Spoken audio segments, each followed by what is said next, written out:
Quick, off the top of your head, of all the K-pop generations, which one reminds you the most? The third? The fourth? Or are you a bit younger or older, so maybe the second or fifth? Or perhaps even the first? I'm ranking every single K-pop generation ever. And yeah, this is subjective. So if you're one of those people who think your opinion is the only valid one and you want to post some toxic stuff, go and screw. I mean, of course, in the words of my lawyer, matters of taste are, by their very constitution, subsumed under a subjective ontology. It is therefore incumbent upon us to accord due recognition and respect to the manifold perspectives and preferences of others. Anyway, let's put my bad jokes aside and get straight into spot number 5. The generation I know best is Gen 3. Lots of highlights, for sure, but also plenty that just bores me. Objectively, it's probably the most legendary generation. It changed K-pop in a way no other gen has. From a neutral standpoint, maybe even the most important one, but for me personally, not such a big deal. I do have 3 absolute all-time favorite groups, and one of them is from Gen 3. Still, despite all the amazing groups and songs, it's also the generation with the most disappointments for me. Don't get me wrong, the third generation was good, but with all the songs and groups, it's the generation where there are the most skippable things for me. If I had to put it into numbers, I'd definitely give it an 8, maybe even a 9 out of 10. But compared to the others, I still think the remaining 4 are better.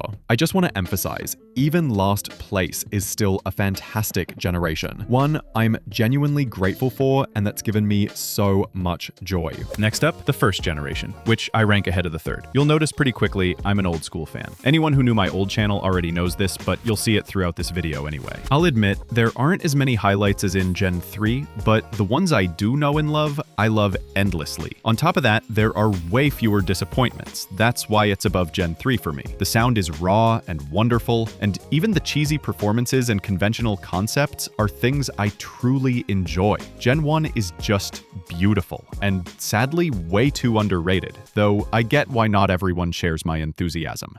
Now, Gens 4 and 5, that's a tough comparison. I put Gen 4 slightly ahead of Gen 5. Why? Well, Gen 5 is fantastic, but a lot of people automatically shove it to the bottom out of pure conservatism or knee-jerk rejection of anything new. Not saying that's everyone, but let's be real. For many, that's the reason. But I don't want to talk about the 5th generation being overhated and underrated. No, I want to talk about the fact that I love the 5th generation. Despite being so new, Gen 5 has already become dear to me. And for those who remember my old channel, this is probably the generation I know best. From Nugis to the most famous groups. There's good and bad, of course. But for me, it's the generation with the second most highlights and favorites. The one with the most highlights, though, is Gen 4. As I said, Gen 4 and Gen 5 are super close for me, but Gen 4 just edges it out because it has a few more absolute all-time groups and songs. Both gens have very few disappointments overall. Sure, Gen 5 might improve even more for me down the line, but right now, Gen 4 takes the edge thanks to its iconic highlights that honestly excite me more than anything else across all generations. So it should come as no surprise that Generation 2 claims first place. I've always loved old school music, so this was bound to happen. Honestly, it's almost a miracle that Gen 1 only ended up in 4th place for me. But like I said, I love all the generations. And also modern, like Gen 5, is great as well. Gen 2, though, barely has any flaws in my eyes. Maybe it doesn't have quite as many absolute highlights as Gen 4 or 5, but it's packed with timeless classics and legendary groups. For me, it's just the generation. No other gen has so few disappointments. I can barely even name one group from Gen 2 I don't like.